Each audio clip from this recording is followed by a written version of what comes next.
Hello and welcome to the Contrary. I'm Bonnie Urbay, the host, and we are very lucky this week to have Senator Kirsten Gillibrand of New York, Democrat, with us talking for a half hour about the impact of the coronavirus, the COVID-19 epidemic on the country, and also particularly in New York State, which, as we all know, New York City is an epicenter for the virus.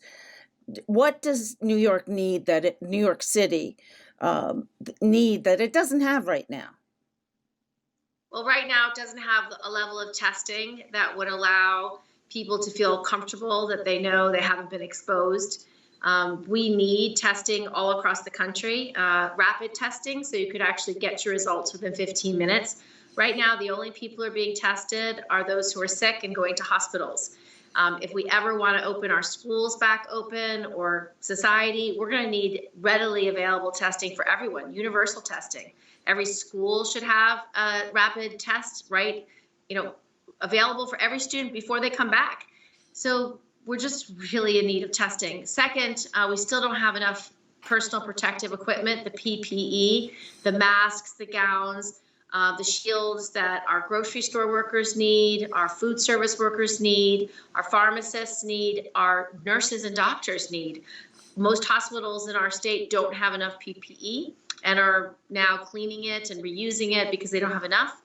And then last, we still need more ventilators. I think it's very important that we make sure we have enough ventilators for each community as it surges at a different time. They're going to need those ventilators. So we just need more equipment, more testing, and more ventilators. Your governor, Andrew Cuomo, has been a national presence on this story, and clearly he's been lobbying for this stuff for quite some time. Is it the state's fault you don't have enough of this equipment and paraphernalia for the life-saving paraphernalia, gloves and masks, etc., or is it the federal government's fault? I think it's President Trump's fault because he did not take this crisis seriously early. If he had used the Defense Production Act as early as January and started stockpiling masks and gowns and ventilators, all things he knew he would need, if he had ramped up testing and made capacity available in all 50 states right away, we would have had more vendors be available today to sell testing kits and rapid testing. He didn't do any of that. He's still not using the Defense Production Act effectively to ramp up testing. He's just not used the power or the levers of the federal government to solve these big problems. Do you think most Americans understand that at this point? I don't know, but I know that most Americans are worried and they're afraid for their families and their communities. And they have a reason to be afraid. This virus is killing people all across the country. Our most vulnerable citizens are really, truly at risk. And without testing, there's no level of confidence that we don't have super spreaders, the asymptomatic people who have the disease but don't know it. And without access to testing, it's really difficult for us to get up and running and to have confidence that if we go out, we can be safe. Have you been to any of the epicenters? I know the New York Times, one of their reporters went to Montefiore, I think it is, in the Bronx hospital, and saw all the chaos that is going on. The people who are dying alone, it's incredible. They put you in a hazmat suit or whatever, put you in an ICU. They don't let anybody near you. They won't let you use a phone, and they drug people because it's very uncomfortable to have a respirator shoved down your vocal cords, as I had in an operation many, many years ago. I know I couldn't talk for 6 weeks. It was awful, but I was not in an ICU, and I could talk to people. And these people are dying alone amidst chaos. It's just horrible. Have you been there? I haven't been in any hospital, but I've talked to the heads of the hospitals all across New York. And I've been texting with one of the emergency workers who volunteered at one of our Brooklyn hospitals. And I've asked her, can she Skype me in when she checks in for duty in the morning? And so we're going to set that up so I can actually watch what's going on in this hospital and how hard it is for our first responders, for our nurses, for our medical technicians and medical support staff. It's hard. And people are losing hope and they get discouraged. But the truth is, New Yorkers are resilient. We are very strong people, and this country is built on the backs of strong people who fight and never give up. And so I know that we will get through this. And it would be a lot easier if we had the federal government working at full tilt to help. But when you say New York, I was born in Brooklyn, raised in Manhattan, and I know the city extremely well. You're from Albany, and New York is so more, if you look at a map, there's so much more agricultural areas than there are in the city. I want to ask you about a bill you have helping farmers in a second, but first I wanted to ask you, there have been reports that after this, city densities are going to go down. People are not going to want to live in cities, having seen how much worse living through a pandemic is. And New York City is the biggest part of the most populated part of New York State. Do you expect New York City to shrink after the COVID virus? And do you expect it to bounce back? Because you're talking about New Yorkers being resilient. I think it'll bounce back. People may make choices about where they want to live, but one of the advantages of being in a city like New York is we have the best healthcare system in the world, and some of our hospitals are at the forefront of saving lives right now. So for some people, they'd rather be in a place that has a really strong hospital network and has all the resources they need, whether it's supermarkets and pharmacies or whatever they think they'll need for this epidemic. So I think people make the same choices they make now. Some people have retreated to the suburbs and to the rural areas of the state. They've gone upstate, they've gone to Long Island, and people are trying to shelter in place wherever they can and making the best of these moments. But it's been really tough on people. All the people have been unemployed. More than 20 million people have now filed for unemployment. They have no income coming in. And these checks the federal government's writing to them is small, small ball, drop in the bucket of their need. And so we're just trying to get more money out to give them more relief as quickly as possible. That's what the next COVID 3.5 bill will be: more money for cities and states, more money for hospitals, more money for small businesses, particularly those who are being left behind, who can't get access to the lending from the SBA because they don't have a relationship with big banks. We want the money to go where it's needed. And last, we want to make sure there's money for food in this next bill, for food stamps and for community kitchens and for food banks, because we desperately need people to not starve during this crisis. Was there no money for food in the first relief bill? No, it was a stumbling block for Republicans. They wouldn't support it. So we're hopeful we'll get some money this time. Now let's get to what does your agricultural bill do for, particularly for upstate New Yorkers where there are tons of farms? So I have two bills that I introduced this week to deal with the pandemic, particularly for rural America. One is relief for our small farmers, allowing them to have debt relief up to $250,000 from USDA debt. The second is a fund, a $53 billion fund to fund small cities, small towns, and small counties, counties under 200,000 people, cities under 50,000 people, to have grants specifically for those communities to get out into helping their small businesses, their programs, their community health centers, everything that's needed in those rural areas. So those two bills together, I think, can be a life support for some of the rural areas in our state. Do you expect the Republican majority in the Senate to go along with it?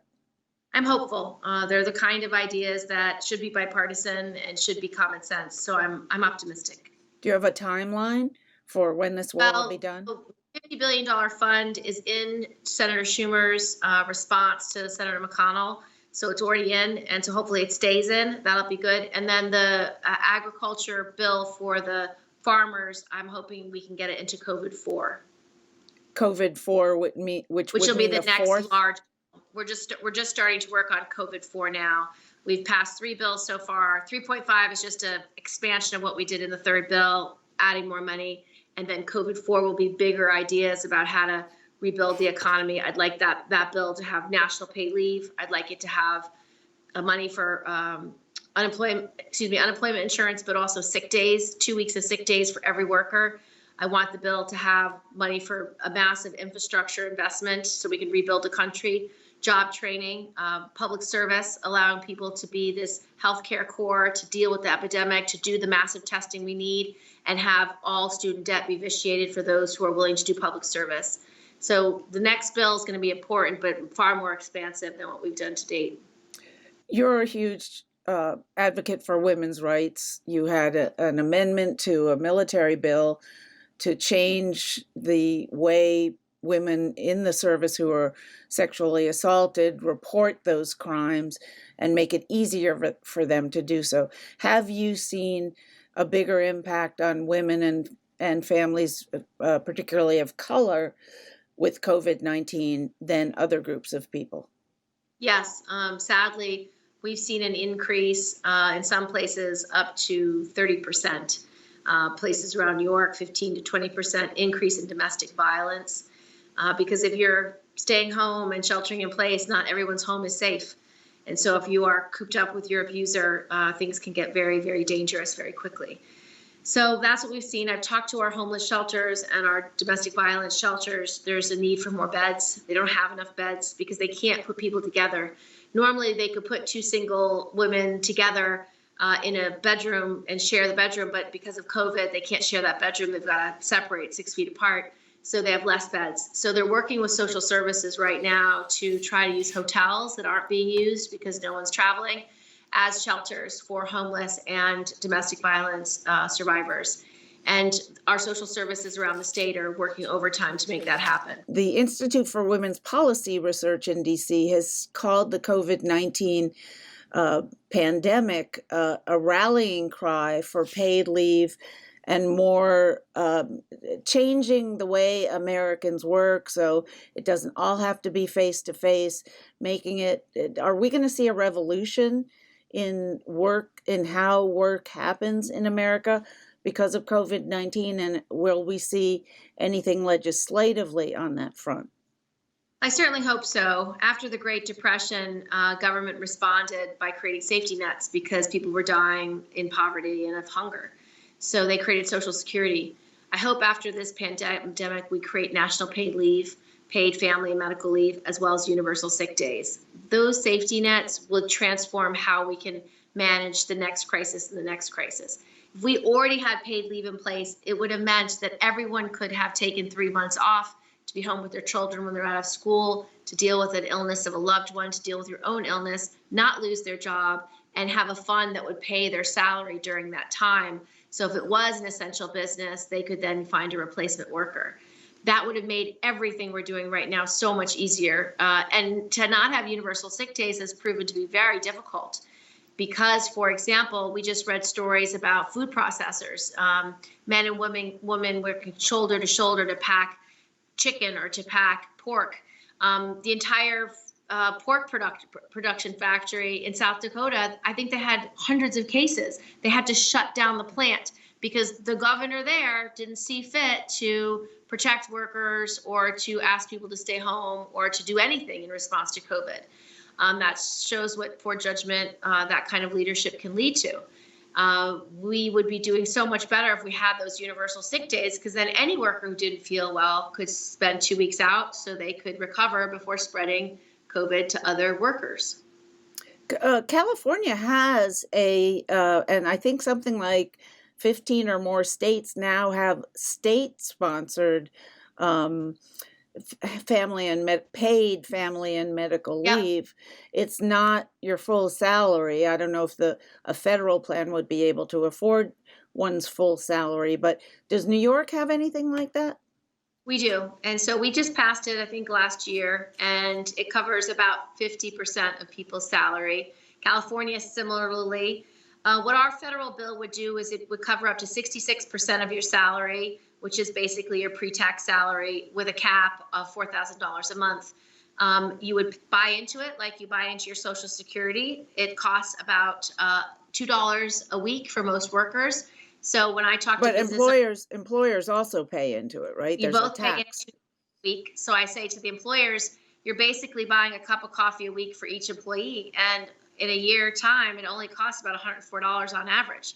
So it's not a great deal of money that you're putting aside, but it works. And if all workers did that, you would have enough money in this fund, just like Social Security, to pay out workers when they need it. Would it really be enough to fund something like this? I mean, my gosh, Yeah. people, If there's ever, so we and have. you're a small amount of money. It's 0.02% of your salary, so it's not a lot of money, but it's enough that over time and over the whole population, it's enough to pay for paid leave for people when they need to take it, whether they're sick, a loved one's sick, or if they have a new baby. What about the federal bill on this? Since New York and now and the number keeps growing, the number of states that have paid family and medical leave. Could you piggyback on the Yeah, state effort? In other words, if the state goes to 50%, let the state pay that, and then you the top it up. feds pay Yeah, the extra 16%. yeah, that's exactly what you could do, and it works. The nice thing is there's a lot of small states that could never offer paid leave because it's too expensive. They don't have enough people to make it to create the economies of scale. So I used to campaign on this issue with people around this country who are from small states. So, for example, my colleague Heidi Heidkamp from North Dakota, we talked to all her small businesses in North Dakota, and they said they'd love it because they can't offer it. They can't compete with big stores. But if they had this on the state or federal level, it would work. And so for small states, they really need a federal program because they can't afford to offer it themselves. Um, and we talked about the fact that California, and now you added New York, already have these programs. Again, Republicans have been basically against them. So, and they're the majority in the Senate, at least right now. So how do you think you'd be able to convince them? They don't want to tax employers for these kinds of funds, Yeah, because they represent big business. So what's changing in light of COVID-19 is the opinion of the American people. There's been a surge of support, particularly among Republicans, that this is a good idea, an idea whose time has come. So if they listen to their voters, then we will get the bipartisan support that we need. But that's always an if. So I'm going to keep advocating for it. I published a piece in Time magazine today about the importance of it in light of this crisis, that having this kind of social safety net would make a difference. And so hopefully people will read that, they'll see it, and they'll be persuaded. Tell me more about your op-ed, what you said in there. So I basically said after great moments of hardship, like the Great Depression, even like the 2008 recession, government responds with reform. We did Social Security after the Depression. We did Dodd-Frank after the recession. And each one of these bills is about solving problems that we needed solving. This solves the problem. If we had this in place, we could have gotten people home quicker, especially once the schools closed. And there'd already be a fund in place that money could be put into to constantly send money out to workers. So they wouldn't lose their job, they wouldn't be unemployed, they wouldn't lose their insurance. They would just be staying home through paid leave to rejoin their business as soon as the pandemic allowed. How much more do you think federal government needs to do in dollar terms, and especially in the kinds of programs that are needed to help the country along whenever we can go back to work? At this point, the experts are saying late May. The president is trying to push it to early May, and that's just guidance, but probably most people will ignore that because the states are guidance that protects their health more than the White House seems to want to do at this point. I think it's going to be premature. I think we won't be ready by early May, but we'll listen to the health professionals. I just know in the fact that some parts of the country are just seeing the rise in cases. People are going to peak at different times. And I just can't imagine that the country is going to be ready in early May. I think it'll take longer than people expect. And I think it's going to have a harsher impact than people expect as well. So I think we're in it for the long haul, and we in Congress are going to do everything we can to relieve the suffering of as many people as we can. But I think this moment is about human health. I think we have to protect people first. We need to ramp up testing so we can further protect people. And if we do that, then and only then will we be able to open up the economy. So protect people's health is first and foremost. But how much more in terms of billions and programs does the federal government will it need to stimulate the economy and to help bring things back to life when and I if we get to the have point? think there'll be a COVID 4, 5, 6, 7, probably 8. I think this is going to take a very long time. I think it's going to take programmatic investments. It's going to take trillions of dollars, and it's going to take a long time. But we are prepared to do that work. We will get the country back up and running at the right time, and we will protect the lives of our citizens. What about the election itself in November? President Trump has been talking about not funding the post office. Oregon and other states have mail-in ballots, and of course, Democrats want mail-in ballots because it gives people who don't have time to take a workday off or half a workday off to go to a polling place to participate in elections. Yes, so we put about $400 million in the last bill for voting protection. We may need to do more. We want to put money in so that all states can have not only a vote by ballot mechanism, but also more flexibility. We want people to be able to vote early, make election day a day off. We want to be able to have curbside voting for people who don't want to get out of their car. If COVID is still an issue, we need those protections and flexibility in place so everyone can vote and no one feels like they have to risk their life to vote. It's a sacred constitutional right. It is something essential to civil rights and civil liberties. And so we should be putting more money behind our electoral system and making sure it can withstand COVID and certainly any other attempts by Russia or China to breach our election. You know, one thing that always amazes me, and I've always wanted to ask a senator, why is it the Republicans don't have to do very much to get out their vote, but it's always a huge issue for Democrats to get their voters to the polls? Why is that? And will COVID change that? I don't know. I just know that for Democrats, it's really important that we get the vote out. This is our one moment in history to say that we do not support what President Trump has done to this country. And the way we can say that is by electing him out and voting for Joe Biden, and two, by flipping the U.S. Senate, putting the reins in the hands of Senator Schumer so we can actually pass these big ideas like national paid leave, universal sick days, a massive infrastructure investment bill, as well as other reforms that keep the country stable. And there was recently a Wisconsin election where we saw that Democrats were way more motivated. Are Republicans worried now that the impact of the COVID-19 virus may be Democrats going to the polls and voting the White House and the Senate out of the control of Republican hands? You know, I think people have been disappointed with President Trump for a while based on many of the things he's done. And so I don't think it's specific to COVID, but I can tell you the failures from this administration on how to manage this pandemic are manifold. And the truth is, he just literally refuses to lead, doesn't want to use the Defense Production Act effectively, doesn't want to guarantee people's health and safety. Is only concerned about the stock market and not people's health first, and it shows. And I think people have noticed that. Do you think it has gotten down to the grassroots? I do. People who don't even pay attention to the news. You think it's affected their lives? I think it's becoming obvious with the number of unemployed people.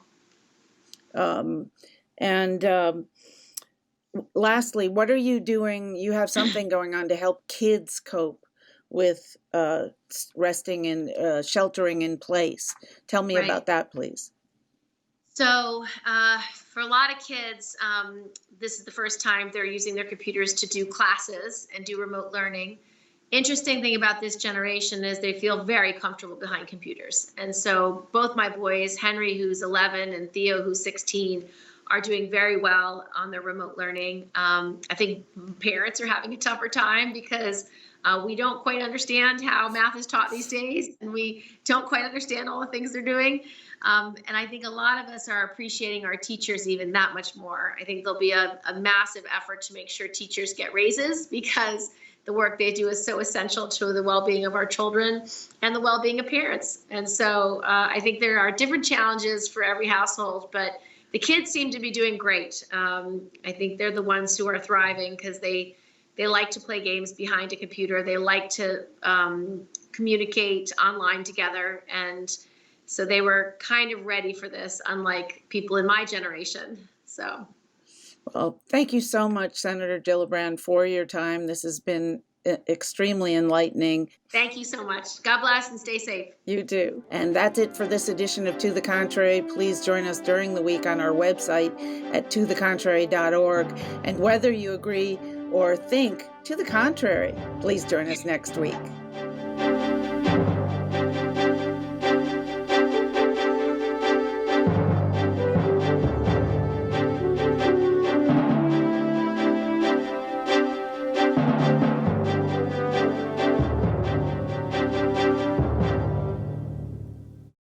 Funding for To the Contrary provided by the E. Rhodes and Leona B. Carpenter Foundation, the Colcom Foundation, and the Charles A. Freoff Foundation.